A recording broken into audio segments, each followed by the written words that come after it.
Warning. The views and thoughts and opinions of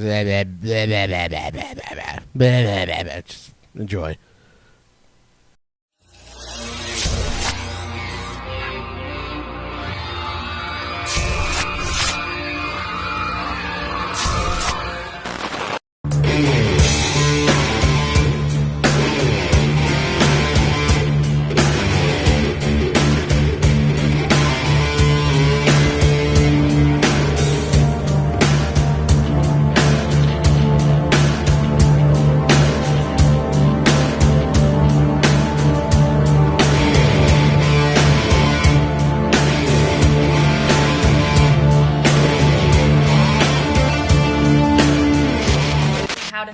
Ladies and gentlemen, and gender-neutral terms. Hey yo, hey yo,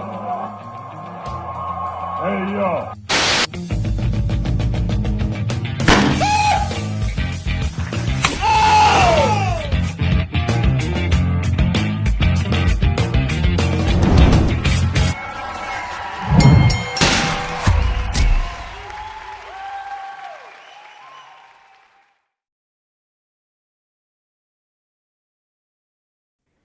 The big screen. That's where you should get those movie moments. Exactly. We're live, by the way. We're oh, good. We're not, no spoiler. Hey, we're here, everyone. We made it. Hey. It wasn't me this time. It wasn't Ray. It wasn't me this time. I swear. What did you do, Ray? Oh shit! It can't be. What is it? I just love how serious. I couldn't help it. It just popped in there. What just popped in there? And I thought from my childhood. We used to roast Stay Puft marshmallows at the fire at Camp Wakanda. Ray has gone bye-bye, Egon. What do you got left? I can't remember. I can never get his line right. Sorry, Bateman. I'm too frightened beyond the thing of rational capacity to... But I'm like, yeah, I hear you. Anyway, I wish, the only thing I regret about being this much into Ghostbusters is I wish that I could have been in a theater in 84. When the movie came out, I was 1. Yes. I wish I could have been in a theater to experience that for the first time, where they building this thing up. What's going to happen? And it's this goddamn marshmallow man. The thing, I did see it in the theater because I'm very old. And the thing that the confusion that was going around was like, what's a Stay Puft Marshmallow Man? Because, in the Ghostbusters universe, that's a thing, but to the real world, it's not. So everyone was like, even my mother who took me, keep in mind, I was still 17. I only went to movies with my mom. I said, Mom, did we have Stay Puft? Is that a thing? And so it took me to realize that's not a real marshmallow brand. I just thought, the way Bill Murray just said, yeah, it's a Stay Puft Marshmallow Man. Because we saw on the big screen, we're like, what is it? It's something big, but what is? I thought the first thing I thought was the Michelin Man, right? Because that is a thing. Yep. Is that what he was thinking of? But yeah, that. Well, see, what would have been even weirder is originally Dan wrote that the Stay Puft Marshmallow Man, you see him come out of the East River. Mm-hmm. And when they were, because like Dan's autistic. I'm not saying anything that's a shock. And if it's a shock to you, you were not paying attention. I mean, not to you. I mean to everybody, anybody else that's listening. So his treatment for Ghostbusters was like 160 pages. Okay. So they brought Harold in, who they knew each other anyway, but right. Harold came in to ground that. Mm-hmm. And one of the first things they got rid of was him coming out of the river because A, why, and B, that would have been a $10 million special effect in 84. That would have blown half the budget. Yeah. Yeah. Like, never mind. Welcome to HIAC Talk Radio. This is a wrestling podcast, believe it or not. Mm-hmm. Bet you didn't know that. We're finally here again. This time it wasn't my fault. It wasn't Craig's fault either. It was his lovely Ethernet that may or may not be fixed. I don't know. Sorry for the delay, folks, but thank you for for your patience. And unfortunately, I'm using the stupid setting on my camera that keeps me framed because for some reason I can't use the zoom on the Elgato webcam app. What a great camera. Useless fucking app. Useless app, Elgato. You're useless to me. You're a digital paperweight. You piece of shit. And you can't contact anybody. God damn it. By the way, if I'm getting Spider-Man ads on my stream, I better keep getting money for that. Damn it. Yes. Anyway. Here's another one. Boom. Yeah, there's another one. Yeah, man, it's weird. I'm not going to bring it up on this show, but I'm regressing. I'm regressing further and further as the day goes into like cutting stuff off. I don't know how I feel. Yeah. And it's like I look at Disney. I'm like, I don't really want to give them more money. I'm tired of this shit. But I'm going to enjoy this one. Yeah, enjoy this one. And all the reviews are correct and accurate. And, oh, you mean those a-holes on Facebook that saw it was like, this is the worst movie ever.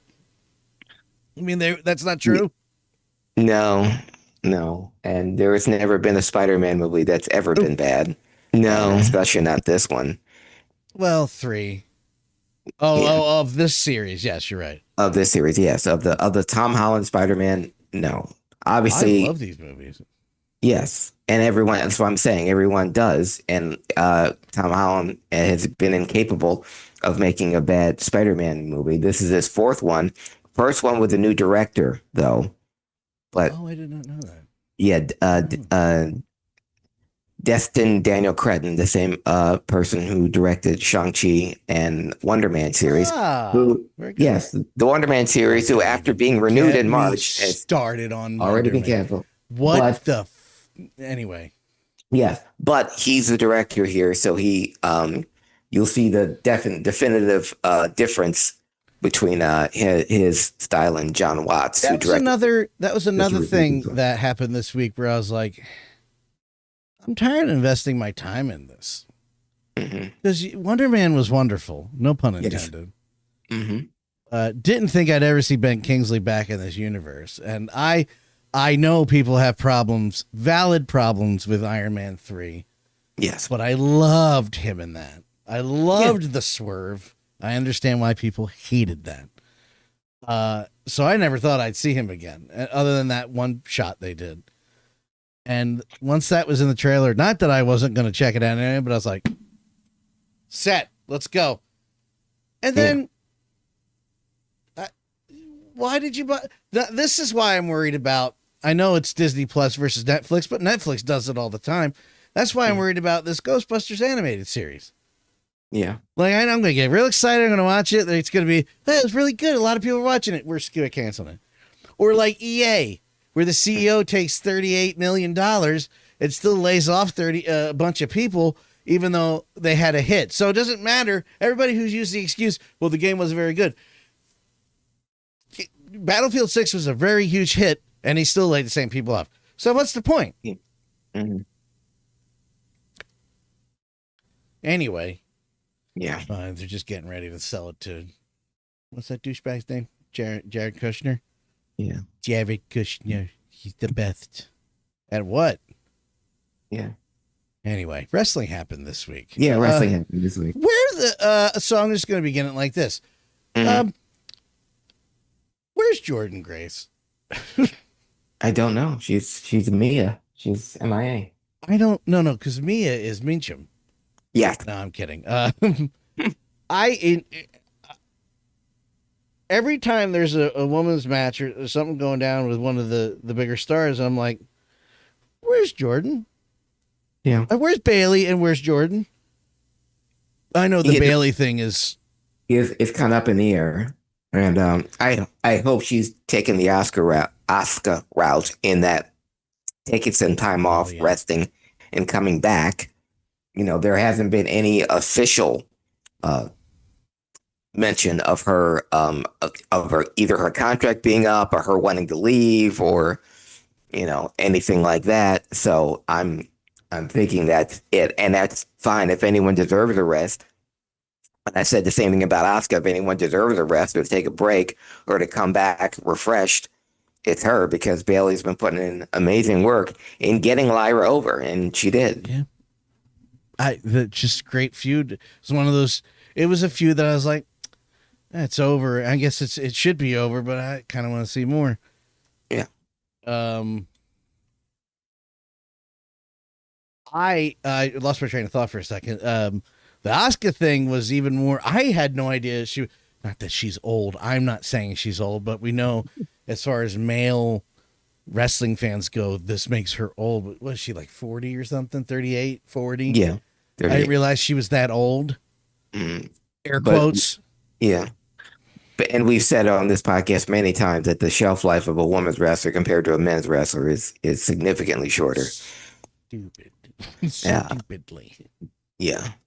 But the thing is, she can still go, just like Bayley can, and just like her contemporaries, Charlotte and I think Becky's a little younger, but Sasha isn't. Mercedes, I should say, and they can all still go. So, if Bayley needs a rest, she deserves a rest, but she can still go. And Natty's older than all of them, so, and she's still. I've always believed in Natty. It has been well documented on the archives of this show. And the fact that she found another step to the character and is making it work for her thrills me to no end. I'm so happy about that. She showed up in NWA this past weekend in Philly. I didn't know that. Yeah, she wrestled at the 78th anniversary of NWA. I'll look it up in a second. Okay. Yeah, so NWA in Philly was this past weekend, Mm-hmm. and TNA is there this week, Lee Core Center. So, no WWE shows. The camera is making me woozy. Yeah, I'm sorry. I got to fix that by the time I... But thank you for watching, though. It's Misty. Yeah, Misty. Hey, Misty. Thank you for glad watching. Misty doesn't have a life. She said it, not me. I didn't say that. So it was 78th anniversary of NWA. That's funny too. Mm-hmm. So 48 to, so they're going 48 to 70 to 26. Okay. Where is her match? Yeah. Kenzie Page versus Natty Neihart versus Kylie Page. Okay. Great 3-way match. If you can find that, and there are ways, you could go watch that. So wait, they're starting NWA at 1948? Okay. That's what they're calling the start date.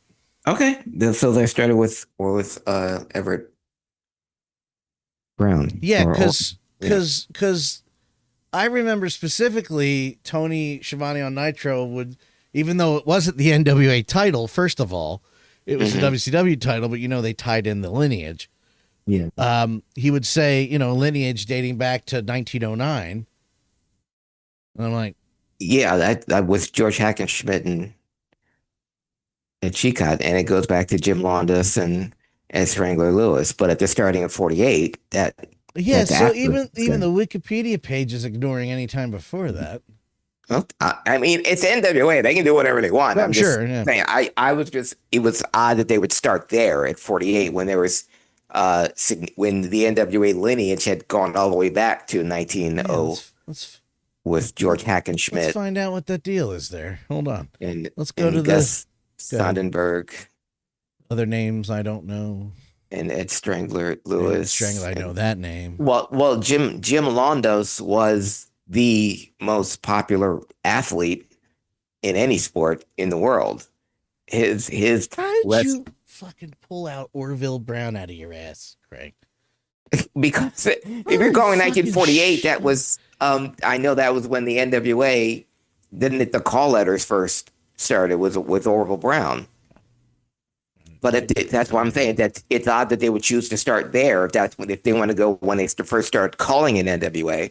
But the title belt itself goes back way before that. And like I said, with Jim Londos, was on the cover of his matches were made the cover of the New York Times, and he was the highest paid athlete in any sport that includes baseball and football which were the biggest. And Go ahead. yeah, his matches sold out arenas daily. It wasn't, we're thinking about once a month in Madison Square Garden or once a week at, the Mid-South Coliseum. Every day he would go and he would travel, and wherever he went, it was sold out. He's named because there was obviously no footage of his matches, but the newspapers clippings still exist, and his record of crowds that he drew still existed. So I think it was Cornette and Heenan both said that Jimmy Londos is responsible for the popularity of professional wrestling. I mean, it started with him, and because anytime anyone brought up Hogan or Gorgeous George, he's like, yeah, well, it was Jim Londos before anyone. But that was before 48. So interesting. Yeah. So I would have to spend more time outside of Wikipedia, obviously, to find the deal here, because I want to know. I never even thought I never thought of looking before. Now I kind of want to know what the hell that means then. Yeah, and I know I'm throwing a lot at you, and to all our viewers, listeners, if you want to do a deep dive, because it's going to take way longer than this program would allow. But Jim Londos was the ideal. He was the Muhammad Ali of professional wrestling before we knew what that meant. So if you homework assignment, Jim Londos. There's a lot there, and being the world heavyweight champion, and when there was only one, it was him. But, LAUNDIS.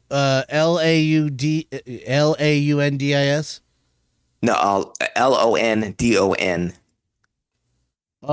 Yeah. OS. I should have taken into account old man. Yeah, sorry, I missed you. I thought that too. Okay, Londos. Jim Londos. LONDOS. Yes, Londos. old man. I spell it with all the letters I have in the American alphabet, not the English alphabet, because I said it wrong. I'm covering for it. Yeah, wow, that did that as I zoomed in. That was hilarious. Go ahead. I was going to say I know Derek had a lot. Derek always has a lot to talk about this week, and we don't see him. Because we gave him extra time too, man. Exactly. I said that's why I was mad. It's like I'm holding both guys up. No, as you were as the time went on, I'm like, he's not coming here. He's gonna be late, and I was right. Because I don't. I know he's watching. Are you both watching Unreal, or is it just him? Because I'm not watching. I stopped watching Unreal. Okay. No, I he's watching Unreal. I stopped watching after last week because I was like, okay.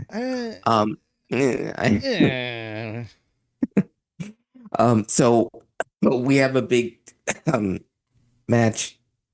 That's right. This weekend. I was playing Fortnite last night instead of doing the show. And Sox was like, "Hey, Summerslam's tomorrow this weekend." I was like, "It is? Oh yeah. What?" That's how in tune I am with dates. Yes, Hell in a Cell, Oba Femi, Brock Lesnar. Make good. No, God damn it! One of the things I was talking about in our Discord when we were messaging each other, because. Well, Derek brought up the return of Big Cass and said, should we have... That's right. And it said he should be a monster heel. And I said, and I wrote back, well, he'd have to do something to be a heel because no one gets booed here. And the big matches at SummerSlam are all face versus face. And Cody Punk, Roman and Seth, LA Knight and Solo against the Usos, Oba and Brock. And I know I'm getting old because I look at cards like this or this, and I look at any card and I see everyone cheering for both people that come down there. Who's the heel? We need a heel. Cody comes out, the place goes nuts, slapping hands. Craig, there's autographs. There's a lot of things I was going to say argue, but we don't really argue. We discuss. There's a lot of things I will debate with you, but the one thing I don't think I can debate is that there needs to be a good guy and there needs to be a bad guy. Yeah. That is a fundamental. I don't think every now and then you can have a tweener match.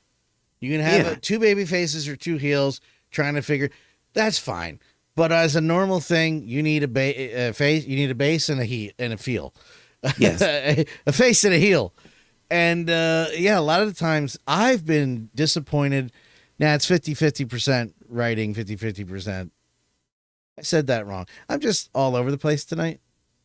Well, 90% of it is half mental. Yes, thank you. 50% of it's the crowd, 50% of it is the writing. But yeah, I've been disappointed with American wrestling audiences for WWE for a while. It just sounds flat a lot of the times. Yeah. Of course, the reason I said 50-50 is like, well, give me something to not be quiet about, which is debatably true. So, I don't know. All I know is I'm pulling for Oba. I don't care about, but on a personal and business level, air quotes, I'm not in the business. I mean, on the wrestling service and on the personal service, don't give a flying F about Brock Lesnar. So I want him to lose. No, well, this whole thing is stupid because Brock retired. Yes, I said that originally, and I got pushback. So from both of you.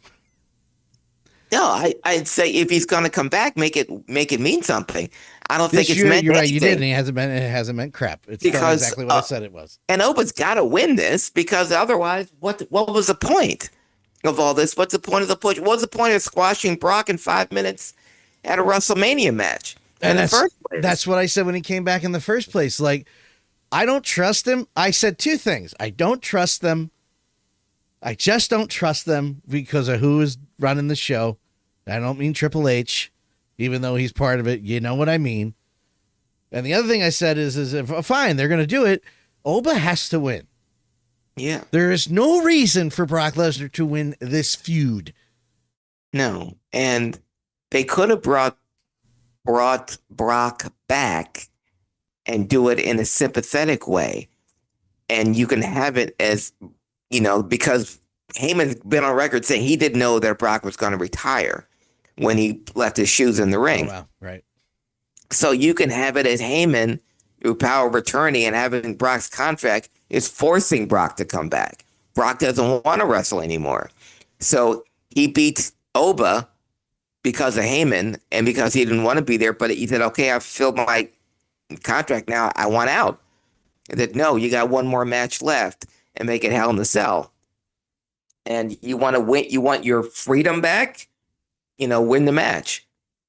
If not, then you're done. And so that way you have a sympathetic Brock and you have the crowd wanting him to win, to get out of his contract. But Oba wins, Brock, goes away, but Brock can come back because he said my contract with Paul Heyman is over because when I lost the match, I was done. So now Brock can come back as Oba's tag team partner for something else. Right. But him just coming out just like it was nothing, and now you have a third match, Oba has to win because otherwise it makes no sense, even though it's in Brock's hometown, which he's going to get a huge babyface pop for against the guy that already is getting huge babyface pops. You're splitting the audience, and that's not good. You're splitting the audience, and you're boring the rest of it. Yes, and you're not even selling out. I mean, they got 30,000, but it's for an arena that holds 70. So, and I'm sure is that SummerSlam? Yeah, in Minnesota, and where the Vikings, where the Vikings play. Play. Yeah, but they get 60,000, even though they suck. Yeah, exactly. School! I'll hold that over you for another couple of years, Vikings fans. It's a fucking Eagle. Oh, oops! What happened? Oh, did we win the Super Bowl in your building as well? Oh shit! And the Vikings were the first team to put a jersey on the Rocky statue. That's where it's That's right. That's right. And we were all okay, because I remember getting on social media talking shit, not real shit, just pick fan. Where really it's just fan, but it's a rivalry thing. We're having fun, with the Knicks fans. I cussed them out and they cussed me out, and then they won the title and I shut up. I mean, I lost. I'm like, oh, they're gonna win. Shit. Well, be quiet. I said they better win because I'm coming back if they don't win. They won, so I just kept my mouth shut. I even apologized. I apologized for one of them. We were just fooling around. I was like, yeah, you got that one, dude. And to Derek. Oh, I mean, talking about Derek. Oh yeah. But yeah, I remember getting involved going, that's not a good idea. That's not going to work out. That's bad luck. I just feel that's bad luck. Oh, what happened? Don't do that. Actually, no, do that. Keep doing that. Yeah, if you want your team to lose, then that means we win. So yes, do that. Yeah. Yeah. And it doesn't work if, like, say an outside fan buys a LeBron James jersey and puts it on. That's not how it works. You can't do that. That's just, we're just going to be annoyed. Yes. And you're the ones that say we're so terrible. So don't annoy us. So what else is happening in SummerSlam? Penta and Chad Gable will be cool. Yeah, I think Gable's another guy in his hometown. I think Gable goes over. How do you feel about Trick Williams and Baron Corbin? Is that a match? Is that for to the U.S. title? Oh, okay. Oh, wow. News to you. Awesome. Well, here, breaking news. News to me. He hasn't had a single match. Breaking news. Breaking news. Do. Rest in peace, Pierre Romero. Yeah. Happy birthday, brother. Happy birthday, sir. Yeah, I'm surprised they gave him a big money match, his first match back. They obviously think a great deal of him. I don't have anything against him. No. He's got fans. Whatever. Yeah, ask Danielle. Yes, that's exactly what I was thinking of. Sorry I'm late. I clicked on the link that said I could play Fortnite as Dan, and now my computer only wants to recognize Vietnamese language. Thank you, Dana. Yeah, Dana shot into the Fortnite. I swapped Fortnite and wrestling because of your request. And Dana came in last night. Hey, I'm sorry. I even forgot what she said about wrestling. She's like, wait a minute. This wrestling looks different. Definitely. Craig wouldn't be caught dead playing Fortnite. Nothing wrong with Fortnite. Just not my. Listen, even I have problems with Fortnite. I know you're not. I don't know. I have a feeling how you're going to feel about this match, Danhausen and Dominic. I know. I'm just okay. You and I can disagree about the match, and again, I have to say, your points are valid. I understand where you're coming from. I do like that they're using him every week.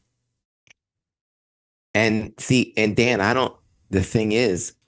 Oh, you're going to shock me? No. I just think you're overexposing him. You're using him too much. Yes. Interesting. Make it a special occasion. He's wrestling now 2 straight pay-per-views. Well, you know what? That's too much. Yes, I agree. Because we know. And he was on Saturday Night's Main Event. And you know how I'm going to mean this, but everybody who hates me is going to misconstrue this. We know his wrestling ability isn't up with others, and I can't wrestle for shit. I'm not talking trash. I'm not saying he knows that. So I understand why we put him in the ring again. We use him for the backstage stuff. That's fine. I'm cool with that. But I'm cool with him. I mean, whatever you want to do.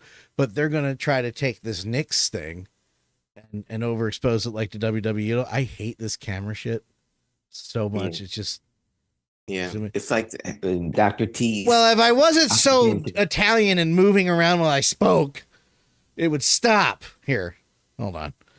No, there, I'm stopped. I turned it off. I'm done with that. Okay. My problem with Danhausen is always just been the silly shit and oh no, fuck, ouch. Well,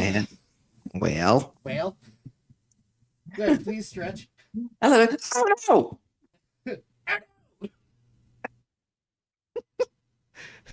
Well, that worked out. Clip it, chat. Yes, that's one for the record. Clip it, chat, please. No, my problem with Danhausen is whether I think it's stupid and I think it's corny and fake or whatever. It's gotten over to the point where he's the biggest merchandise seller in the company, which is amazing considering where he's been and where he's come from. I'm proud of the man for that. The problem I'm having now is now you're treating him like a wrestler. He's not a wrestler. He shouldn't be seen. If you're going to have him as a wrestler, have it a special occasion type deal. If he's wrestling on every single, that's going to take away from Danhausen. He can appear at every pay-per-view and doing a backstage segment or interacting with somebody coming out on the stage and doing his, or putting curses on people, but even that's overexposed. If everyone it's not if you curse everyone, then it's not, it's not a big deal. My problem with Danhausen, other than my dislike of Danhausen's character, is the overexposure. I wasn't a fan of The Undertaker either. I still not a fan of The Undertaker, but you use him on special occasions. He doesn't Undertaker didn't wrestle every week. Let me catch up real quick, because then this will wrap back into what you just said about Danhausen. Other than Misty saying "cursed," it's funny. I keep thinking of something nobody here is going to remember, but I think of the Mummy from Aqua Teen Hunger Force. Cursed. I'm like, oh yeah, that's a. Dana said, I'm assuming you both said this EC dub when I knocked my camera down. No, I didn't. No, they did. Misty and Dana said EC dub. And Dana says, back to your Danhausen thing, hey now, me Gene wrestled in Minneapolis. Yeah, once. I do with the answer. I do that. I do. I knew you were going to say that. Yeah, didn't but Bobby wrestled a bunch because Bobby was awesome. Yeah, because Bobby was awesome. And when he did, for those house shows, it was a special occasion because and when he did the weasel suit thing, he just did it, the weasel suit matches in, select ones. And he did it at the big shows. He did it at WrestleFest in '88, did it at Madison Square Garden. I think he did it in Chicago because Ian has always been huge in Chicago, going back to the WWA and the AWA days. What does WWA stand for? World Wrestling Association and the World Wrestling Alliance. Because then there was the WWA from Australia in the 2000s, but the WWA was Bruiser's territory in Michigan. Right. Yeah. And that's where Bruno wrestled when he lost the title to Ivan Koloff, and he could pick his own schedule. He went to the WWA, wrestled with Bruiser. He and Bruiser were the WWA Tag Team Champions. It was there in the WWA, wrestling with Bruiser, that he met the Valiant Brothers. Oh. And when he went back to the WWF, he said to Vince Sr., you got to bring these guys in. These are like the 70s version of the Graham Brothers. And they were money. Wow. The Valiant Brothers were the first tag team since the Graham Brothers to main event Madison Square Garden. That's how over they were. But so they came from the WWA. I'll tell you something that they've built up beautifully over a several year. What was it? 2-year time span. Mm-hmm. Words. I swear I'm fine. I'm not having a stroke that I know of. Gunther versus Nick Aldis. Yes, and the only thing, as we're recording this on a Friday, ladies and gentlemen. Oh yeah, sorry about that. No, and because I'm saying if they don't, the one thing I wanted, and I still want, when they made this match, is to show highlight reel clips of Nick Aldis in the ring. And like I said, we're recording this on Friday, so if they don't show it on SmackDown, then they majorly drop the ball, because this is the one match, one of the 2 days of SummerSlam that I'm most interested in, because I've always been a huge Nick Aldis Magnus fan. So I don't know if they had to get, there's TNA footage that WWE has to have. I don't know if they can do any AEW footage or any footage of him wrestling Cody in the first All In, or even of the NWA when he was the NWA champion. NWA put up a whole S-load of like a playlist of his matches. Not a playlist, like an edited video of his matches, which is, But if you want fans to get really invested in this, they should have been playing Nick Aldis I'll play highlights. clips of Nick Aldis versus Cody highlights. How about that? There. I'll do it.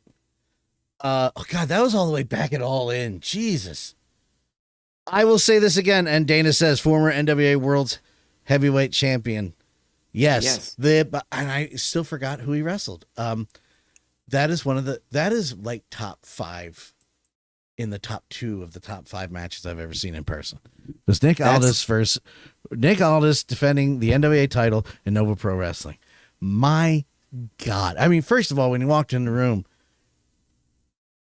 you're walking in with big gold belt. Not big gold belt. What are you calling that one? 10 pounds of gold? 10 pounds of gold. You're walking in with the 10 pounds of gold and you're like, holy shit, maybe that looms larger than Nick Aldis. But Nick Aldis walked around like he was Ric Flair. And I mean that in the proper way. He walked around like he was the NWA World Champion. Like it meant something again. Like it should. Right? Yeah. It was amazing. And the match was spectacular. Go ahead. Yeah, and he still does. From the time they gave him the SmackDown general manager thing, he always carried himself like a champion. And you could see under his suit that the guy was still jacked, and he obviously kept himself in shape.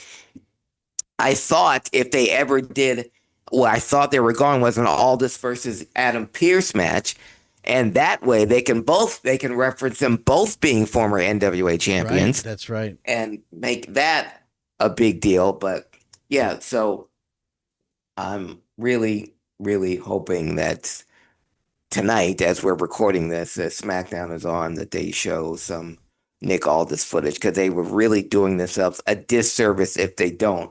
Because I know a lot of people are under the impression that Nick Aldis has never wrestled a day in his life, or that he's got in over his head. I'll tell you something more annoying before you finish, just to make you angrier. I've seen some wrestling channels go putting up videos going, this match could be bad. No, this match, this will be the best match on the card. Obviously Gunther's got to win, but versus so you're shitting on both of them? Yeah, because there's no way with both of them in the ring that's gonna be a bad. Like what? No, what the hell are you talking about? He called it Sweet Caroline. I did not remember that. He called the belt Sweet Caroline. That's cool. Yeah. Please remind me his name in TNA. Magnus. Thank you. I was blanking on it so hard.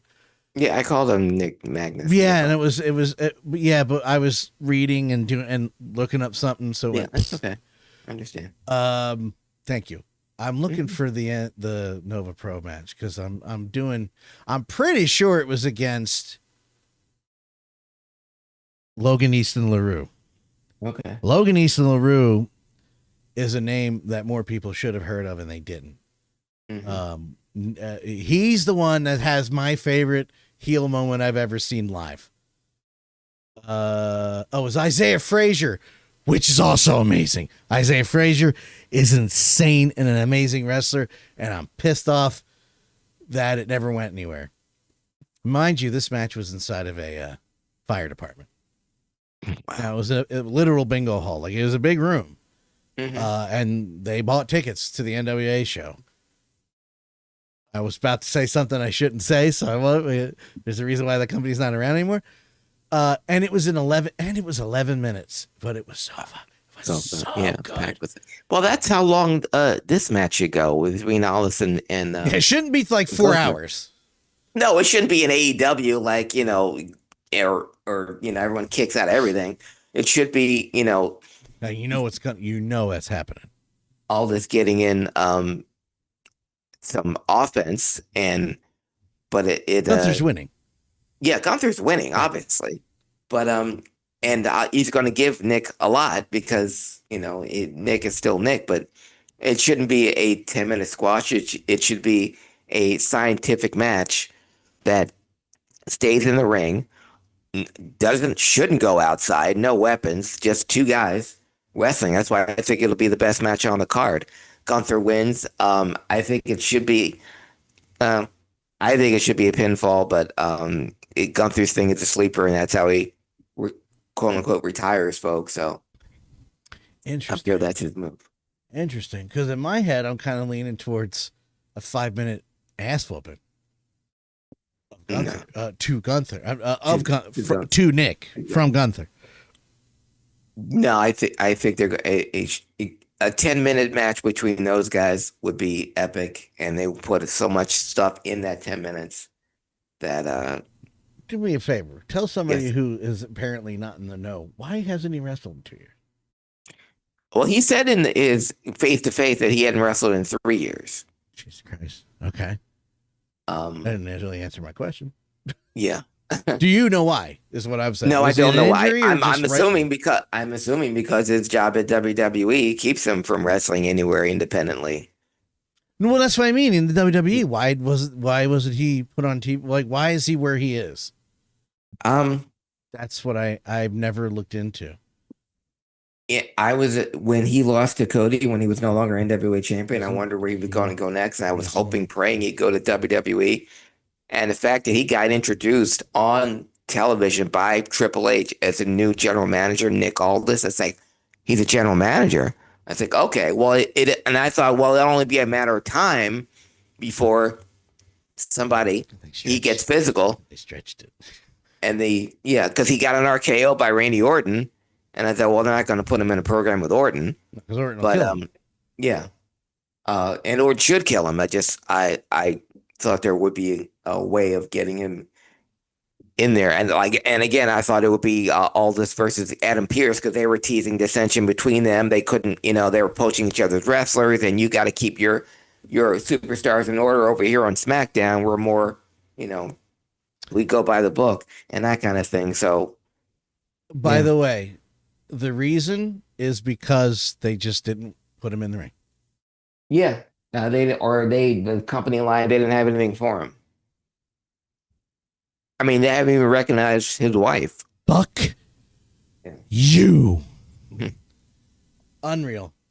Well, he's back. You think this will lead into? I said I'm not a GM anymore. F this.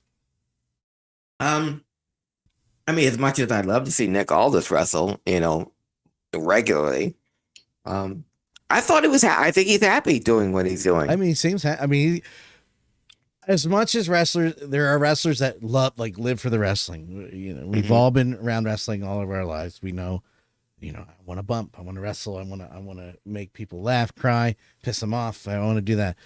But you have to assume that somewhere is there a wrestler that gets assigned to not wrestling, and they're getting a paycheck going, I don't have to bump today. My back feels pretty good. This is nice. Yeah.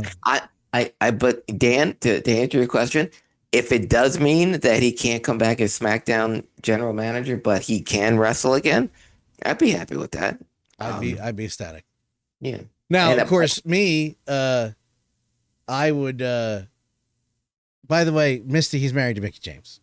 Yes, he is hot. Who is his wife? Well, they're both hot. Yeah, if that's your thing, it is my thing. It's one of my things. You could translate that however you want it, fuckers. I would want him to be in a title shot. That's the thing. I want him. Yeah. I don't want him wrestling Danhausen. No disrespect to Danhausen. No. I don't, plot twist. Nick gets hurt and replaced as GM by another former NWA champion, and that former champion is Colt Cabana. I don't not like him for the same reasons Craig doesn't. But no. Probably because he'd be asking for flight. I can't say what I was. Never mind. Dan, don't piss anybody off. Just stop it. Don't say anything. Keep it to yourself. Your privileged information. I'm just saying he's cheap. Yes. Anyway. I was never, and past that, if Colt Cabana is your thing, that's cool. I was never a big fan of his. I never got That's it. just my thing. I want to be clear. I need to be clear now on the internet. I'm not saying that if you're a fan of Colt Cabana, you suck. I just wasn't a fan. That's all. That is not making a comment on him and his fans and his ability. It's just something that didn't stick with me. That's all. It's like the PlayStation thing, right? Yeah. Immediately, I'm very upset they're stopping physical. And digital fans are like, you're treating me like I'm saying, fuck digital. Nowhere in my tweets, in my posts online, in the words that I say, did I say fuck digital. I'm all about digital. Digital should absolutely be a thing. And if you're going to take both away, change the rules of digital then. Yes. If I'm paying you $70 or more or less for a video game, 'tis mine. You don't get to take the base game back at the very least. That's just me. I know I'm asking a lot. But yeah, never have I been screw digital. I've just been like, no, physical. I've always been physical media. There was a time where my wife almost got me to start. Nothing wrong. She was right about library, like books and stuff. Yeah, go digital, blah, blah, blah, blah, blah. AI is changing all that for everybody. AI is destroying that. The AI companies that are taking those books, putting them into the AI computers, and destroying those books. Look that up, folks. If you need something else to piss you off, here you go. Yeah, so digital is not a problem. There's nothing wrong with Colt Cabana. It's just not my thing.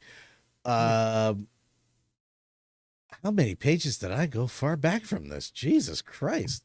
I had a match ready to go because I was going to bring it up and it's gone. Wow. Bring something up you want to talk about and fill in for me here for a second. One thing that really bothers me or has bothered me for a while, two of the biggest, youngest, brightest stars at the WWF was pushing to the moon, either by injury or by happenstance. Now they're background artists. I'm talking about Bron Breakker and Jacob Fatu. Don't even get me. The fact that mentioning Cabana leads to AI discussion, and that says something. To stay on track, the fact that when you look at what's this stupid group called? Vision. That is how much I pay attention to anything Logan Paul's involved in. I tune out or I turn it off. The fact that you look at that group and he's in the back now is, I guess the word I'm looking for is baffling. Yeah, it's baffling. I don't. By the way, just to add to the Cabana thing. Not that not that CM Punk, that's disrespectful as hell. Not that CM Punk doesn't get some of the blame for airing out the dirty laundry, but Cabana was just, that kind of put me on the other side of the Colt Cabana. Like, shut up. You're not involved. Get out of here.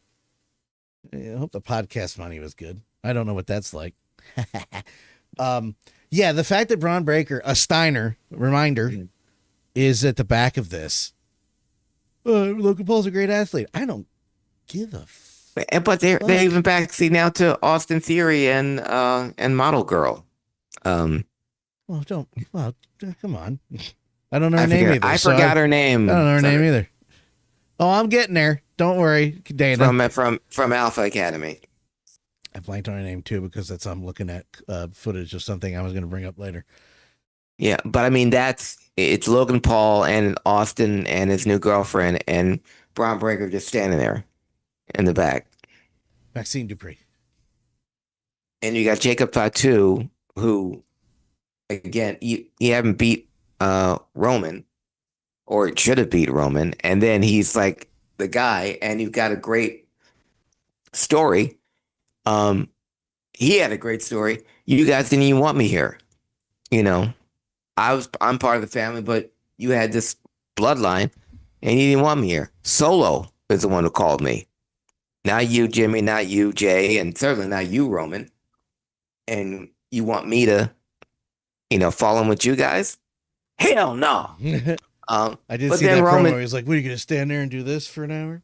Yeah, that Solo stuff, and Solo is finally becoming he's always been a face, but now the fans are into it. But Jacob Fatu is your man. But now, as soon as he loses to Roman, now he's got to fall in line, be a good dog, and now he's in the background doing nothing. Even a 6-man. I've got word from Derek that pizza's getting finished and we will be coming on. He didn't know we figured out the computer thing. Yeah, it is figured out. Anytime. But yeah, those are my two biggest gripes. Yeah, those two are your two biggest gripes. I see. I started concerning those two. Start at the word go for Logan Paul and the Vision and work your way back for me. There's no reason Bron Breakker should be standing there like a silent idiot. Maxine Dupree. I mean, there's not. Maxine Dupree be her own thing. Austin Theory. I've questioned a long time why he gets shuffled to the side in the first place, so I'm okay with that as well. But the Bron Breakker, Logan Paul should be at the back of that line, and I don't care. I don't care what you think of him as a social. He's a dickhead, so I don't care twice. But as far as wrestling pecking order, back of that line, in the back of that line. I don't know. Maybe that's. So now when we talk about something like that, in the back of my mind, I'm going, maybe that's the whole point in that storyline wise. He's just going to beat the holy shit out of them and leave. That's the only way to redeem that. And the same with Jacob. But I don't know, since he's already lost to Roman, and he's already been where else you go with that? Yeah. Domesticated. So how do you return him to being the killer? And you can't have that if you're doing 6-man matches. I'm still pissed that LA Knight doesn't have a singles match. What? But luck for that, dude. These guys that are, and we've seen Seth and Roman so many times. And I mean, it's great to see, but we have seen it so many. Well, you see the disarray this booking is in. The winner of King of the Ring gets a title shot at SummerSlam. Except he doesn't. So it makes sense to somebody somewhere, dude. Oh my god. And my other gripe, and the last gripe. Rhea's hurt again, which sucks. Aww, I don't want to use the word snake bit. Shit. But they're putting the title up with some deserving girls. I don't know if you can bring up who's in the it's Lyra, it's Chelsea, it's Nikki. I'm sorry, it's Nia Jax and Jade Cargill and Tiffany Stratton, even though she's the United States champion. But you're getting 5 women, either 6, I don't remember all of them, to vie for the world title, and none of them have ever done a ladder match. Well, you're just inviting injury. First thing I want to address. This was one of the things that Omega Squad used to bring up when we were talking about doing more events, is people wrestling more events and getting hurt. And here we are again. Instead of doing a house show, you've destroyed your knee again in Italy. Mm-hmm. Okay. It seemed Eli Drake was on his way to the top part of the card a few years ago. Yeah, I don't know what happened. Which brings up Dana's point with the ladies and what's going on there in a ladder match that nobody's been in. That could be a complete train wreck. Maybe we should watch that for the car accident. Where's Mariah May? She's not in that match. She doesn't have any match. What did Dana? Where's Ricky Saints? Bring up Dana's tweet to me earlier. I've been informed today marks 100 days since Blake Monroe's last wrestled on TV. Yep. More like Mariah May. Mariah May not. Am I right? Uh-huh. That was Dana. And my reply was, I'm getting fucking tired of WWE. Yeah, I don't know there. Yeah, that ladder match is okay. Well, Take Argo. Well, Charlotte, Julia, and Lash Legend and Chelsea will carry that. And Charlotte, who has a history of knee injuries, Yeah, Rhea's already out with a knee injury, so let's put him in a ladder match. you know, I'm not a booker. I'm told constantly, well, you're doing so much better. You book it. Well, I wouldn't put Charlotte Flair in a ladder match. No. Anyway, you know what women's match was really good? Yeah. I'm sure. I'm actually nervous to hear what you're going to say about it. Well, you might not have seen it. Mercedes Moné, Maya World. Didn't see it. Half hour. Okay. I have a link. And it's up on. It's not like it's up on an illegal site, folks. Mm-hmm. It was a great match. Great match. In fact, it was great. But Mr. What's his name that has a dirty office and wrestling writer. Why am I blanking on names tonight? Dave. Oh, Dave Meltzer. Meltzer has not rated that match yet, but he's rated the others. Yeah. So he still hasn't rated. So that tells a lot of people that if he hasn't rated it, because he rates everything, especially AEW related. Yeah, but what I'm saying is like, we could debate match. You and I can debate, or anybody can debate. This match was good. This match was not good. This was a good match, and he hasn't touched it. And it was the Owen Cup final. It was really good. And then this last week, Willow Nightingale. Well, Nightingale, that's what I'm gonna call her. Please, she won the title.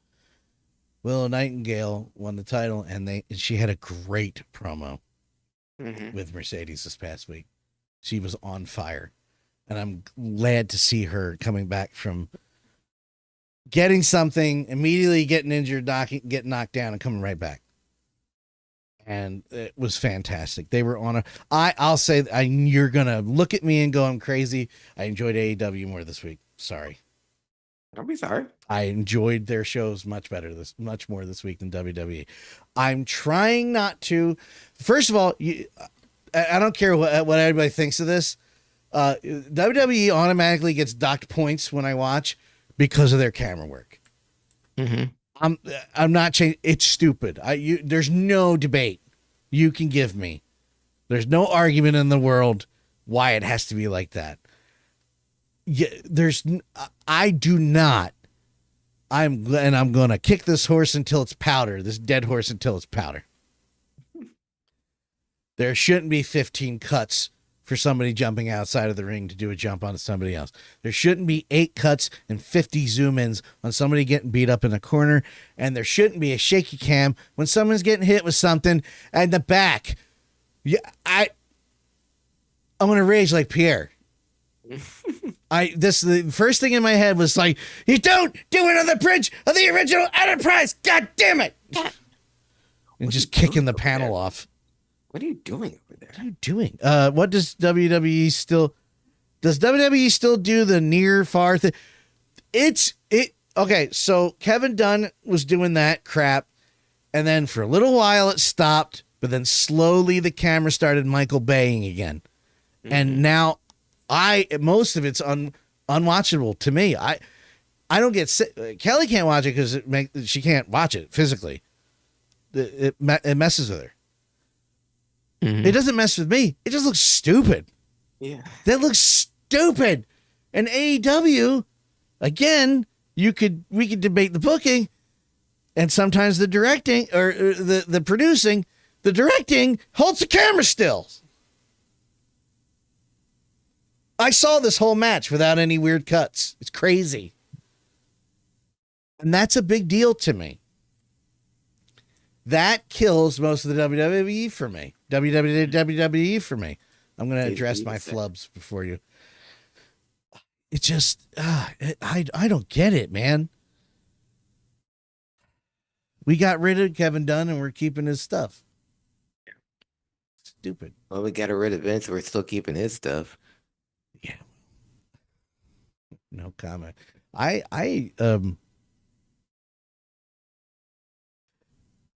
I said at the beginning, and this is also to do with wrestling, I'm regressing. Mm-hmm. I'm starting to not want to do these things anymore.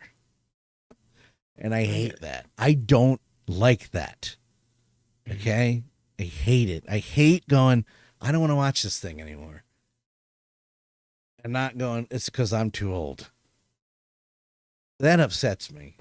I hate this feeling. The gaming thing, listen, I got enough physical media and old wrestling DVDs. I was counting them the other day going, damn, when did I get that much? I got enough I could spend the rest of my life watching things over and over again and not spend a whole year watching the same thing. Yeah. I'm good, guys. Mm-hmm. I'll regress. Dan, don't turn into me, the already bitter old head when it comes to, well, if you ask some, I've been bitter since my 30s. I just didn't like shitty people doing shitty things. I know that's a crazy concept. Yeah, well, I don't know if I can stretch anymore. Oh, well, see this, Derek wanted to talk about this, but I guess it's all but official that I guess Xavier and Kingston are going to AEW. AEW. Yeah. Well, I should space it out. They just I know Motor City Machine Guns have showed up this week. So New Day should wait at least a month. They can keep showing vignettes, but you don't want to have one after the other. It's like when Adam Cole debuted in AEW in the middle of the show, and then at the end of the show, they brought out Daniel Bryan. It's like you got to space it out in a little. Their goodbye video was very well done. Yeah. Okay. It was very well. It's not amazing. It was very well done. It was I liked it. I didn't get it. I didn't understand what it was. A goddamn comic book style, man. I got the metaphor. Just like that's what you wanna. Your unicorns breaking your chains. Well, I mean, it's a reference to the new. Pretty. Yeah. I mean, it's not 3-dimensional on that one. He either got an emotional stroke from it, or he did. And I get the point where they were breaking out of the circus. That point wasn't lost on me. I did laugh a little bit at that because it's like, well, we're leaving the circus. I'm like, oh, brother, it's all a circus. What are you talking about? Wrestling's a circus, man. You're leaving one circus to go to another. Yeah, it's just to say how many people get fit in a fucking tent. Yeah. I can't. I wish them nothing but the best. They deserve it, in my opinion. I can't wait to see what they do. As long as they don't, and I know Derek's going to say, don't put him against the Young Bucks 50 times. I'll double that and say, don't put him against them at all. Have them wrestle anybody else. Yeah. Anybody else in the tag division. I agree, but the Young Bucks will ask for it because that's the most high-profile match they can have. And they're all about staying in the spotlight. Who do you think they want? Who do you think the Young Bucks want to wrestle first when the Motor City Machine Guns get here? Oh, they're there. Yeah, well, that's who they want to go to first. And who, when it should be FTR. Well, if I was the Young Bucks and I was booking, I would do me last. Mm-hmm. In that position. I want to first of all, let's talk about that. Mm-hmm. The Motor City Machine Guns. What a great revival in WWE. Unexpected. The reaction was unexpected. Yeah. Had one more match, I think. Maybe a week's worth. I don't remember. And then it was done. Yeah, and of course, what are you going to do with it? They won the titles their first night. Yeah, and then... but then you just watch the crowd. And they hadn't lost a step. They look amazing. Yeah, they did. But the crowd was dead for all their matches. Well, that's what I blame. That's when I start blaming the crowd.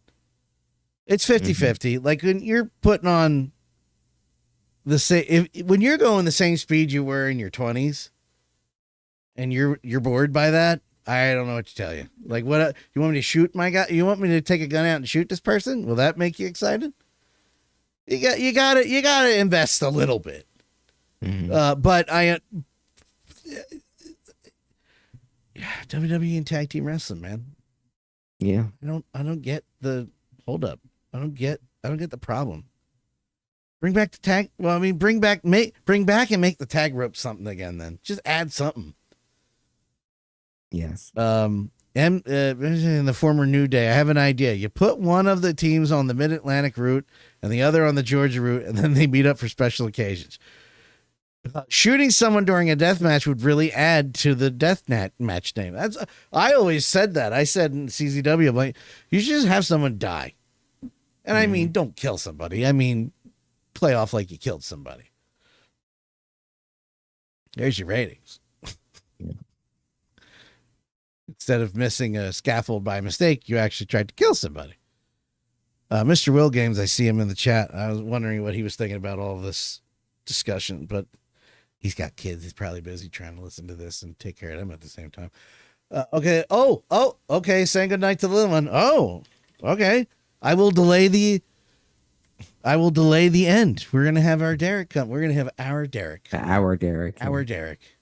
Was probably going to bust my balls about this jersey, but I'm like, I already have an answer. Listen, I have a drawer of sleeveless t-shirts and then basketball jerseys. That's the only thing I don't have sleeves on. It's summer. I was on the basketball jerseys. And then only Sixers jerseys. I'm just being a little lurky turkey listening while playing Fortnite. Oh, I understand. Mr. Will, let me just say this. As much as I love normal modes, right now, the Simpsons mode is the only one playable for me. Yes, the Simpsons are back in Fortnite, everyone. I know this is the show you turned in for that for. And by the way, you don't have to not lurk. I appreciate when I see you in the room. Please know my heart swells when I see anybody in the room, let alone anybody I know. I really mean that. My heart swells when Derek comes in too, which I'm anticipating. He's saying goodnight to Judah, which could take 20 minutes though. It could take a while. Droid Tycoon is my jam right now. Craig, what game are you playing? For a stretch, I started replaying Arkham Knights, or Gotham Knights. I'm sorry. Oh, you did? Yeah. You need any help? No. I realized how top heavy I am with Batgirl. I've played her more than anyone else. I was going to try to play the whole game over again as Red Hood. He's the only player I didn't play extensively, so I'm doing Red Hood now. But honestly, Dan, the game I keep going back to that I play once a day is Undisputed, because I've been longing for a boxing game since Knockout Kings. Yeah. But I go Undisputed and I go to the cruiserweight division and I pick either Rocky Marciano or Alexander Olenek just to beat up Jake Paul. Just so I can knock him out. Marciano would have beaten the holy make shit him out of bleed, that, and he does. you imagine going up to Rocky Marciano and going, "Hey, I want to do a work." The fuck you do? Fuck you are. Fuck outta I'll here. work you. Oh, I'll work you, boy. But yeah, I do that just to beat up Jake Paul, or I'll go on heavyweight. And I never had a beef with Tommy Morrison. He had a tragic death. His life was pretty good. Yeah. He bleeds like a stuck pig. So like I fight him with I use Joe Louis against Tommy Morrison or Joe Frazier because of the left hooks. And if you just at one point the fighter leans back and you can just keep right hooking them while they're leaning back. So like I'll open up a cut in the first round and like I try to drag it out to like the referee will stop the bout on cuts. And it's like, why am I punishing Tommy Morrison like that? Tommy Morrison never did anything to me. So maybe there's some residual resentment over Rocky V, but yeah. But Jake Paul and Tommy Morrison are the guys I like to just beat up. And I have to do that at least once a day. I did it yesterday when I came home. Why not? I got home around 10 last night. Went to a birthday party, and it's like, I need to beat up. Jake Paul. I saw Jake Paul talk some shit about LeBron after LeBron came to Philly. So I beat his ass. What could he possibly have to say about LeBron James? How many rings does LeBron have? Yeah, and he's playing guy. Rhetorical, by the way. Yeah, but and the thing is, he's playing against professional athletes half his age. Meanwhile, Jake Paul wants to beat up people twice his age. Dana says one of my favorite all-time. Let me read this correctly. One of my all-time favorite KOs was Ray Mercer beating Tommy Morrison. He just teed off on him. That still makes the top 10 list of the most vicious knockouts in boxing history. Wow. It was bad. Oh, Dana also said Batgirl's top heavy? Yes. Yes. She is in my game. She's in mine. SmackDown is in Green Bay, Wisconsin, and R-Truth just came to the ring wearing a cheese head and a Micah Parsons jersey. So we're back to goofball. Yeah. I don't know why that's the jersey you would wear if you wanted to endear yourself to Green Bay fans. Oh, he's not. He's doing the dumb thing, so he wore the wrong jersey. Okay. Right? He goes to a ladder match. He's like the Royal Rumble, that deal. Yeah. By the way, speaking of Gotham Knights, I liked that game much more than I don't understand what there were issues with it, but there's issues with every goddamn thing. I didn't understand the problems with that game. The whole Batman Arkham series is my favorite series of games of ever. Starting with Arkham Asylum, which is the last game I replayed from beginning to end, and I played it again as the Joker because it's genius. Arkham City's my favorite only because the game never ends. The entire city is filled with criminals, and so you just everywhere you go, you just get into a fight. But I'm liking Gotham Knights now because you can play as 4 different characters, and each one is unique. I don't know why I gravitated towards Batgirl the most, because the more you play, the higher you're. Yeah, she's top heavy. But Red Hood is like the best character because he's got the best projectiles because he's got guns. So you don't have to.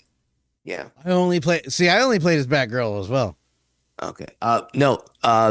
Robin is the best in terms of stealth because you can actually ambush attack the brutes, the big guys. You can actually take them out first as Robin. No other characters can do that.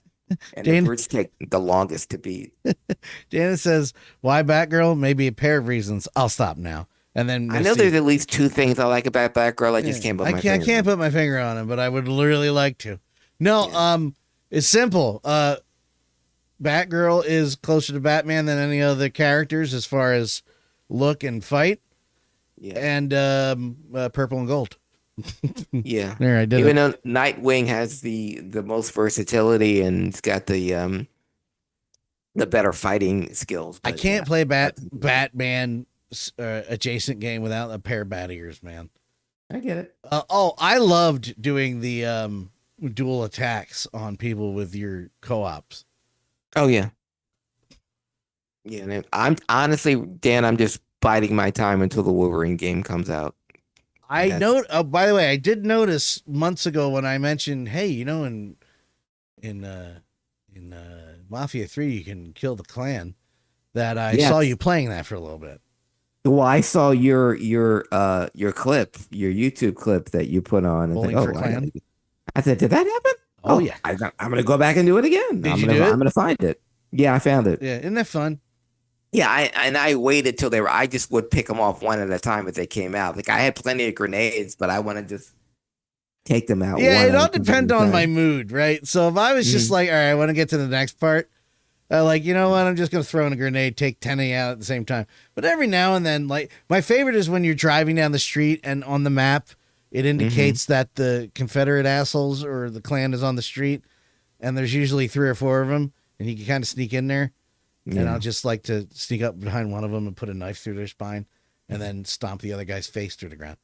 It's very cleansing. Feels very good. Not particularly these days. I don't know why.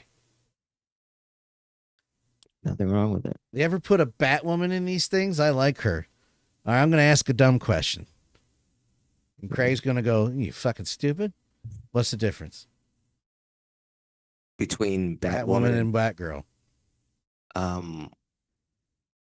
Batgirl came first, and is it 2 separate characters? There's one is Barbara Gordon, Commissioner Gordon's daughter. The other is Kathy Kane, Bruce Wayne's cousin, who was a police detective who came around like 30 years later, and both are.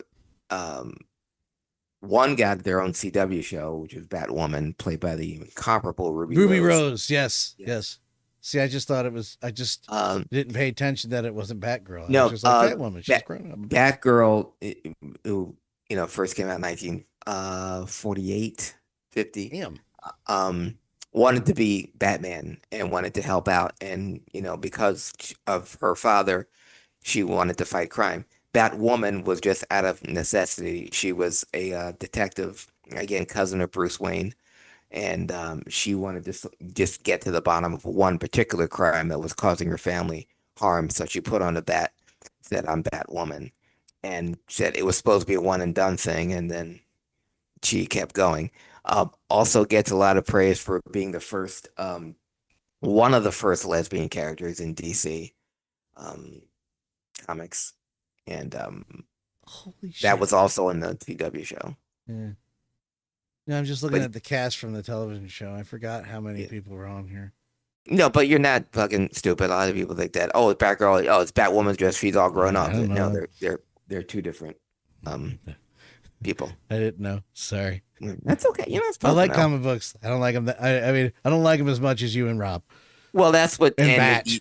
Now you sound like Casey, because when we were talking on Tuesday about Spider-Man, because he was asking questions. Now, who is this guy?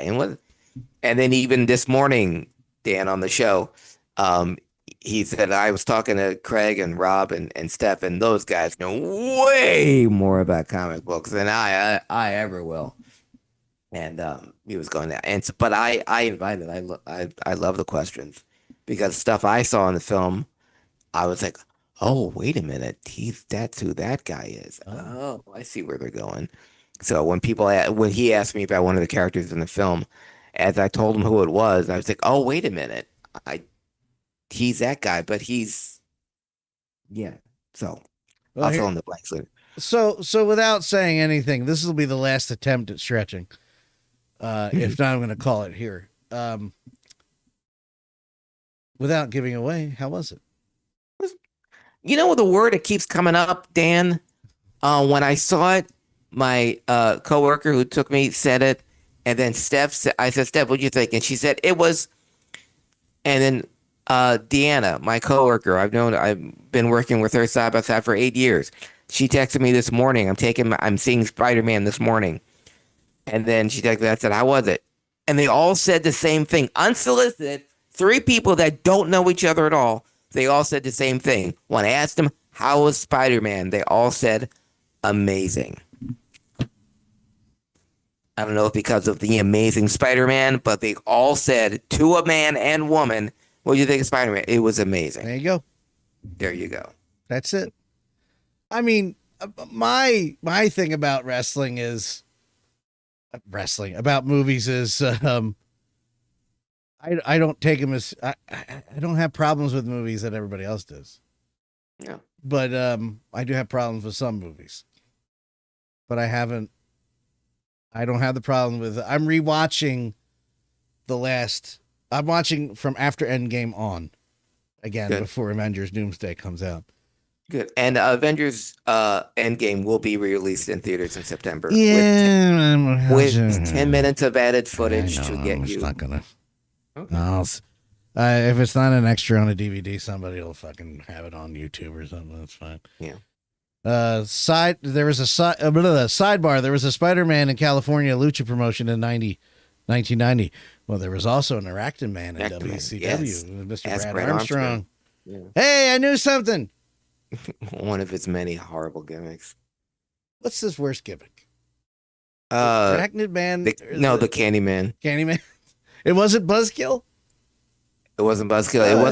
It wasn't even Fantasia or Bad Street when he was teamed with the Freebirds. I forgot about Bad Street. Yeah, there was a question posed on Twitter. Was your biggest what if in wrestling? And obviously, I think it's the David Von Erich and Magnum, and but for me, it was always the how they wasted Brad Armstrong. I always thought he should have been a horseman, but I know he didn't fit in with that lifestyle, because the thing is, it was a lifestyle. All those guys they lived it. One of my favorite stories from Arn Anderson was when he first started and joined the Horsemen in '85, and he was 24, and Flair was cutting a promo. Had to do the local spots and everything. He said, "Well, after we get done in Chicago, we're gonna fly out to Vegas, and then right back to Miami, where I'm gonna get the Rock and Roll Express." And Arn just, he's nodding along. So after the match in Chicago, they're the main event, so they're on last. And Arn's going back to the hotel, and Rick goes, "Where are you going?" So I'm going back to the hotel. We gotta, be in Miami tomorrow. He goes, "No, we're going to Vegas." And sure enough, private plane at Chicago at O'Hare, waiting for him. They go to Vegas, they party, and they're in Miami the next day. And that's when Arn knew, it's like, oh shit, this is real. Like he wasn't just talking shit, because like we all thought, oh, that's what Nature Boy does. No, he lived it. And if you're a Horseman, you're part of that. And not everyone could, and or not everyone wanted to. And I know that was one of the like, Rick, I'd like to go home and sleep, please. Yes. Yeah, but Rick, girls, Rick, but to sleep. Or Rick, I'd like to stay married. Kind of. I don't think Rick was ever worried about that. But that probably should have been. I think one of the not main reasons, but I think it was one of the catalysts of why Paul Roma was ever a Horseman. Because that made absolutely zero sense.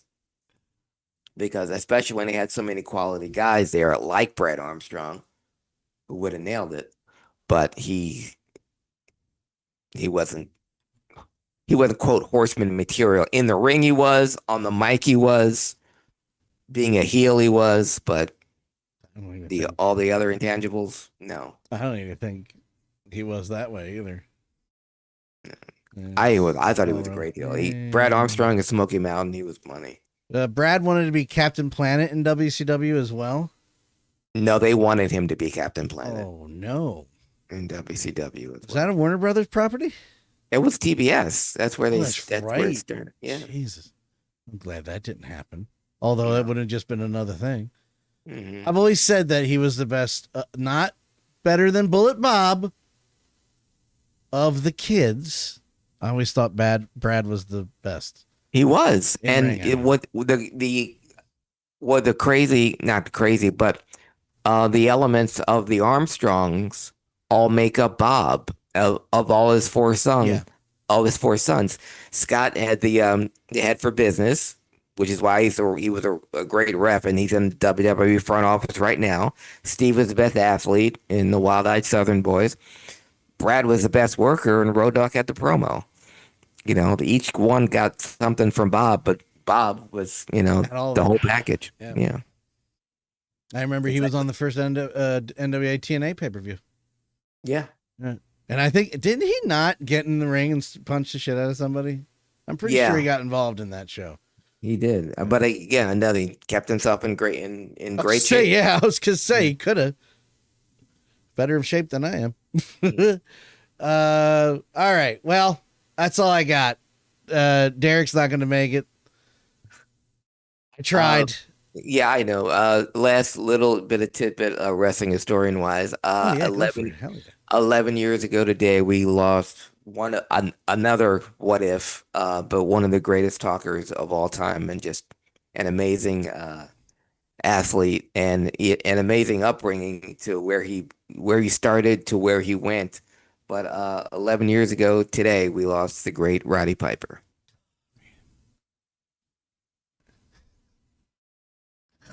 You got a fan? What's his name in Philly? It's Always Sunny in Philly. What's his Maniac? You got a family Maniac? No, not anymore. All I remember at the end of Piper was the jury's still out on him with this Luna Vachon documentary coming out. I've heard things, so we'll revisit that another time. But for now, all I remember at the end of Roddy was him getting fired from WWE for, I think it was upsetting Stone Cold again. Yeah. I think somebody upset Daddy. And once they fired him, he had a radio show that was doing well. So he was just like, all right, Yeah, I'm just going to do my thing and just do. I miss that guy. I do too. The second best wrestler actor, minus Hell Comes to Frogtown. Yeah, but he was the first wrestler in cinema history to have a #1 movie. That's right. He was. That's Before right. Hogan, before Rock, before Cena. Hogan did Hogan have a #1, or does it just count Rocky 3? He was in it, Yeah, but I was he gonna say. wasn't. Yeah, but no, he never starred in a #1 film. Yeah. I don't know if No Holds Barred opened at #1. Did Hulk Hogan ever have a movie at #1?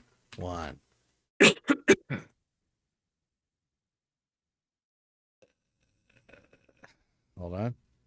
I don't know why this search engine I use always answers me in Spanish. And I'm cool, but no. No, unfortunately, no hell. Not unfortunately. No Holds Barred opened against Indiana Jones in The Last Crusade. Yes. So no. He was not. That was got me while Gorilla and everyone on that staff had to act like it was like breaking box office records. Lying. I tried to get a ticket last week, Brain. I couldn't get in. It was already sold out. Yeah, no, it wasn't. Yeah, I'd like rather see Last. I tell you what, if I was a Hogan fan, I'd see, but I want to go see Last Crusade because it's Indiana Jones. That's amazing. One thing we didn't talk about, and I Yeah, stretch further. Go ahead. I'm fine. we don't have okay. No, go for it. Did you see Dark Side of the Ring? Big Boss Man? No, I did miss that one. I did miss, but I decided that one I would skip because I'm like, whatever. I'll probably watch it this weekend to catch up for the next one. But you can go ahead and talk about it because I'm A, going to forget a lot of the details, and B, going to watch it anyway. It was very good. Wow. It was so good. Okay. I had no idea how much physical pain he was in. Oh. And how quickly he rose, because he went from Dusty saw him take a slingshot suplex from Tully on a Saturday morning taping, and 3 months later he's Big Bubba. Yeah. And a year after that, he's main eventing. He broke the box office record in Pittsburgh. The main event was Dusty versus Big Boss Man, and it sold more tickets than any Pittsburgh ever did in the Pittsburgh Civic Arena. That was Bruno's hometown. Jeez. And With nothing else to do in Pittsburgh.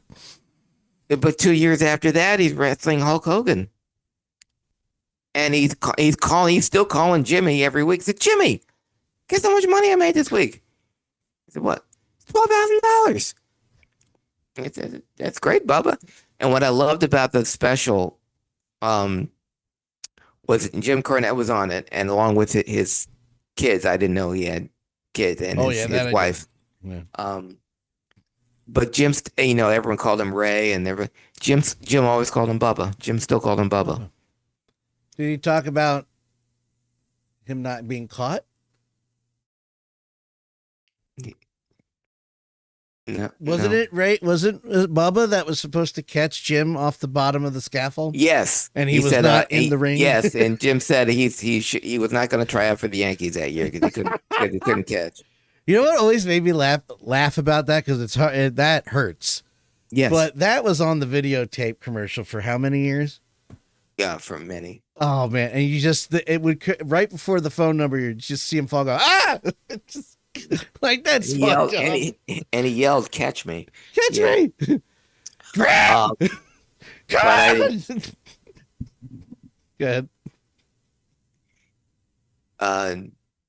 I just was recalling all the insane bumps that he took. They showed the suplex off the top of the cage by Hulk Hogan. On Saturday night's main event. No, thank you. I would want anybody else throwing me off the cage, by the way.